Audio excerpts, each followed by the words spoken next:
वक्रतुण्डं महाकाय सूर्यकोटिसम्प्रभ निर्विघ्नं कुरु मे देव सर्वकार्येषु सर्वदा। गुरु ब्रह्मा गुरु विष्णु गुरुदेवो महेश्वर गुरु साक्षात् परब्रह्म तस्मै श्री गुरुवे नमः। सदा भवानी दायिने गौरी पूत गणेश, पांच देव रक्षा करें ब्रह्मा विष्णु महेश। अब देखिए कि आज है स्कंद माता, 5वें दिन का कथा है। अब 5वें दिन का कथा बहुत सुंदर है और हम कहते हैं कि देखिए जितना हो सके आप लोग सुनिए, दूसरों को भेजिए, सुनने का कोशिश करिए। अगर सुनेगी तो उतना ही कथा पुराण तो बहुत महिमा है। आज स्कंद माता का कथा है। तो स्कंद माता कार्तिकेय का माँ है। कैसे कार्तिक का जन्म हुआ था आप लोग को तो पता है कि जो सती जब जल की मर भस्म हो गई थी तो पार्वती हुई। जब पार्वती से शादी हुआ महादेव का, तो एक पिंड के रूप में कार्तिकेय पैदा हुए। कार्तिकेय का जन्म हुआ, कृतिकाएँ पाली और तारका को मारने के लिए। तो ये सब कथा तो शिव पुराण में लिखा है, लेकिन हम आप लोग को मेन कथा सुनाने जा रहे हैं। उसको आप लोग सुनिए और सुनने के बाद कथा तो बहुत अच्छी है कि देखिए ये सब कथा महादेव पार्वती से कह रहे हैं, पार्वती महादेव से कह रहे, सारे गण सुन रहे हैं। तो अब क्या कह रहे थे कि देखो पार्वती, तुम्हारी जो पूजा करता है, आराधना करता है, 9 दिन का व्रत रहता है, दीप जलाता है, ज्योति जलाता है। अगर जो 24 घंटा के लिए ज्योति नहीं जलाता है, उसका ज्योति पूजा पाठ के समय संध्या सवेरे जल जाता है, तो उस पर भी तुम खुश हो जाती हो। ज्योति का मतलब है कि पूजा के पहले ज्योति जला दीजिए, फिर शाम को पूजा करने के पहले ज्योति जला दीजिए। अब वो ज्योति क्या है कि हम लोगों का रक्षक है, हम लोगों का पूजा पाठ का साक्षी है, इसीलिए ज्योति जलाना चाहिए। तो अब वो ज्योति का कितनी महिमा है। और उसके बाद क्या हुआ कि अब वो कथा सुना रहे हैं महादेव जी की। देखिए एक राजा थे, उनको बहुत साल तक कोई संतान नहीं थी और दुर्गा माँ का बहुत ज़्यादा तपस्या की, दुर्गा माँ का आराधना की। करते करते करते बहुत सालों बाद उनको एक पुत्र पैदा हुआ। जब वो पुत्र पैदा हुआ तो पुत्र क्या हुआ कि 2.5-3 साल का था, लेकिन इतना राजा रानी खुश, इतना राजा रानी पुत्र को लेके खुश, उसका पालन करना, पोषण करना, उसको जो है कि कहीं जाने नहीं देना। और वो तो दिन रात खाली स्कंद माता, मतलब कि माता स्कंद माता के पूजा में लीन थी रानी। तो एक दिन क्या हुआ कि वो बच्चा था छोटा सा, निकल के घूमने गया और घूमते घूमते घूमते घूमते बच्चा एक गांव में चला गया। अब उसको जब रानी को होश है मेरा बेटा कहाँ गया, जब खोजते गई तो बेटा का कोई अता पता नहीं, और उसे सब नाम पूछ रहा है तो नाम भी नहीं बता रहा है। लेकिन एक ग्वाला का लड़का था, उसकी नज़र खेलते खेलते उसका नज़र उसके हाथ पर पहुंचा। तो पूछा गया कि बेटा इस किसका नाम है, कहे मेरे पिताजी का नाम है। तो पिताजी का नाम है। तो जब ग्वाल के घरे गया तो सोचे तुम्हारे 2 बच्चे हैं, एक बच्चे इसको भी पाल लो। और कुछ दिन तक ग्वाल के घरे 1.5-2 साल तक रहा। जब बच्चे को ज्ञान हुआ तो बच्चा कहे मेरे पिताजी का नाम है। तो सबसे पूछे इस पिताजी का नाम, कहाँ रहते हैं, कहे अरे एक देश के बहुत बड़ा राजा है, उनके बेटा ही है, उनका बेटा कुछ दिन पहले खो गया है। रानी राजा बहुत परेशान है। और रानी जो हैं जब राजा आहर पर चले जाते थे तो रानी दिन भर माँ दुर्गा के पूजा में लीन थी। अब बगीचा में, गांव में, घर में हमेशा अपने बेटे की निगाह में थी।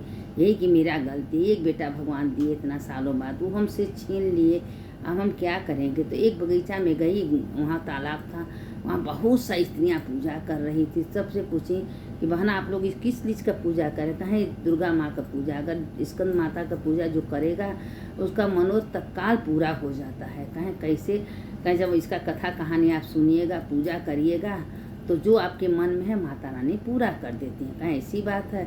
तो कहें ठीक है। वही सब मन ही मन संकल्प ली कि हे दुर्गा माँ, मेरा खोया हुआ बेटा अगर मिल जाएगा तो हम भी आपका आराधना पूजा बहुत अच्छे से करेंगे, आपका मंदिर बनवाएंगे। अब इसी तरह जो संकल्प ली उतने में ग्वाल का लड़का उस बच्चे को लेके राजा के घर गया। रानी बातें बोल के अपने घर चली गई। जब ग्वाल के घर गया तो बच्चे को देख के बहुत खुश हुई, गले लगा ली, चुम्बन देने लगी, अरे मेरा बेटा मिल गया, मेरा बेटा मिल गया, हे माँ दुर्गा आपको अरबों बार धन्यवाद, करोड़ों बार धन्यवाद, मेरा बच्चा मिल गया। राजा रानी बहुत खुश हुए। बच्चे के होने के बाद खुश हुए, बच्चा भी खो गया तो बहुत दुखी रहने लगे। तो अब वो सोचे कि कितना धन ग्वाल को दे दें। रानी से कहीं तुम्हारे पास जितना है सब ग्वाल को धन दे। कहा ना, हम धन नहीं लेंगे। अरे हमको तो हमारे साथ था आपका बेटा, हम आपको वापस कर दिए हैं, हम धन लेके क्या करेंगे, हमको धन नहीं चाहिए। कहे नहीं बेटा, तुम इतना बड़ा उपकार किए हो, तुमको धन चाहिए। तो वो राजा बहुत सा उसको धन दिए। गया वो अपने गाँव में गया तो गांव में हल्ला होने लगा कि भाई राजा का बेटा खो गया था, मिल गया। अब वो जो ग्वाल था उसको खुशी हुआ कि हम राजा के बच्चे को अपने घर में रख के पाले पोसे। और उसके बाद क्या हुआ कि अब रानी राजा से कहे कि कुछ पूरा पूजा का पूरा देवी माता की सामग्री मंगाइए और हम माँ का आराधना करेंगे कि माँ का आराधना से ही मेरा बेटा मिला है। सब स्त्रियाँ पूजा कर रही थी। उसी समय हमारे मुख से निकला था कि अगर हमारा बेटा मिल जाएगा दुर्गा माँ तो हम भी पूजा करेंगे। आज मेरा बेटा मिल गया, माँ की कृपा से हम भी पूजा करेंगे। कहें राजा कहें ठीक है रानी, जो तुमको पसंद है करो, तुमको क्या कमी है, तुम जैसे चाहती हो वैसे पूजा करो। अब सारे गांव की जितनी सुहागिन स्त्रियाँ थी सबको बुलाई। अब बुला के खूब देवी माँ का गाना, भजन, कीर्तन, आराधना सवेरे से लेके रात भर की करने के बाद सबको खूब ढेर ढेर का प्रसाद बांटी और सब प्रसाद ले ले ले ले अपने घर गया। उसके बाद राजा से बोली कि दुर्गा माँ का खूब दिव्य मूर्ति बनवाइए और महल जैसे, माँ के अब जितना लोग हैं सब यहाँ पूजा करने आएंगे। अब राजा उसी समय काम लगवाए, खूब सुंदर माता जी का मंदिर बनवाए और उसमें माता जी को आराधना में माता जी को स्थापित करा दिए और पंडित को बुला के खूब भव्य उत्सव मनाई। उत्सव मनाई का हे माता जी, जैसे आपके कार्तिक गणेश हैं, आपसे कभी अलग नहीं से मेरा बेटा हमसे कभी अलग न हो माँ। मेरा गोद हमेशा भरले रहे, मेरा मांग भरे रहे माँ, हम कभी मांग को से अलग न हो। माँ को आराधना की, आराधना करते करते रोने लगी। माँ मन ही मन उनको आशीर्वाद दी कि नहीं, तुम मेरा मंदिर बनवाई हो, तुम्हारा बेटा अब तुमसे कभी अलग नहीं होगा। अब अपना उसी समय सब स्त्री जितनी गांव घर की जितनी स्त्रियां थी सबको बुला बुला के कथा कहानी कहती थी और मंदिर में भव्य आरती, संध्या सवेरे कपूर का दिया, ज्योति। भाई राजा थे, उनको कमी किस चीज़ का था, अपना सब वही पूजा पाठ करने लगी। माता जी एकदम खुश हो गई। तो कहें कि जो भी स्त्रियाँ 9 दिन का व्रत रहती हैं, मेरा आराधना करती हैं, मेरे नाम से उठती बैठती हैं, उसके घर में सुख शांति धन वैभव का भंडार रहता है, कभी कोई चीज़ की कमी नहीं होती है। अगर नहीं आप लोग व्रत कर सकते तो अगर एक दिन पहले दिन तो करते हैं, देखिए मतलब कि सप्तमी अष्टमी नवमी अगर 3 दिन लास्ट में कोई व्रत कर लेता है तो उसको पूरा 9 दिन का आराधना का व्रत का पूर्ण मिल जाता है। ये स्वयं माँ कही हैं कि अगर कोई नहीं कर पाता, इसलिए कहते हैं इसे सब सती पाठ अगर न करे तो अब जैसे सती पाठ का पूरा आप नहीं कर पा रही हैं तो पहले 13वां कर लीजिए, पहला कर लीजिए, 12वां करिए, दूसरा करिए।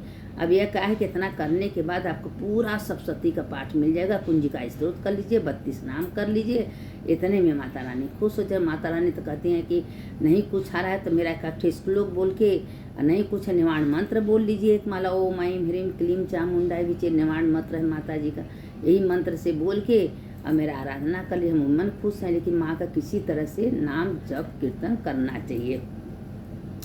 अब ये तो इसी कहें कि देखिए जब स्कंद उनको श्राप देखे, वो जो कामदेव की पत्नी थी रति, माता रानी को श्राप दी थी तुम्हारे कोख से कोई बच्चा नहीं होगा, लेकिन भले वो श्राप दी, महादेव हैं, आखिर उनको है तो भोलेनाथ का कार्तिक हुए, गणेश हुए, उनके कितने बच्चे हुए हैं, तो सब तो अपने ही बच्चे हैं। तो हम लोग यही सोचना चाहिए कि जितना संसार में दिखाई दे रहा है सब पार्वती या भोलेनाथ के बच्चे हैं। इसीलिए सोचते हैं कि सोचना चाहिए कि हम जब खाली हाथ आए हैं, महादेव हमको दिए हैं, तो हमारे दुख का सुख का अच्छे बुरे का साथी महादेव हैं। जब भी बताइए कि एक छोटा बच्चा था, माँ को ध्यान होता मेरा बच्चा कब दूध पिएगा, कब खाना खाएगा, तो क्या महादेव जिसको अपनी दुनिया में भेजे उनको चिंता नहीं रहती?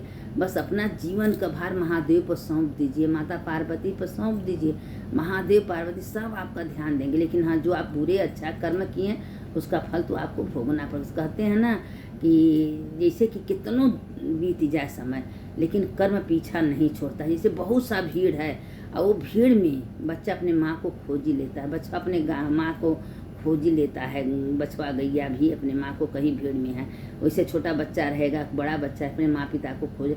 उसी तरह मेरा कर्म हमको छोड़ता नहीं है, मेरे कर्म का फल हमको भोगना ही पड़ेगा। जो हम बुरा अच्छा कर्म करके आए हैं उसका तो फल हमको भोगना ही पड़ेगा। इसीलिए मन से तन से भगवान की आराधना करना चाहिए, मन तन से कभी बुरा शब्द न बोले, बुरा कर्म करे, जो जैसा करा उसको मिलेगा। किसी के संगे लड़ाई झगड़ा नहीं करना चाहिए। अब बस दिन भर माह कर भोलेनाथ का आराधना करिए, आपका समस्त पाप नष्ट हो जाएगा और भगवान आपके हृदय में विराजमान हो जाएंगे और दिन रात उनके सिवा कोई दिखाई नहीं देगा। अब इसके आगे का कथा कल हम आप लोग को भेजेंगे। कथा आप लोग सुनिए, दूसरों को भेजिए, हो सके तो लाइक कर दीजिए। सुनने वाले की जय, सुनाने वाले की जय। शंकर शंकर हर हर शंकर शंकर शंकर, जय जय जय जय शंकर। सदा भवानी दाहिने गौरी पुत्र गणेश, 5 देव रक्षा करे ब्रह्मा विष्णु महेश। मृत्युंजय महादेव त्राहि माम शरणागति, जन्म मृत्यु जरा व्याधि पीड़ित कर्म बंधनम। सुनने वाले की जय, सुनाने वाले की जय।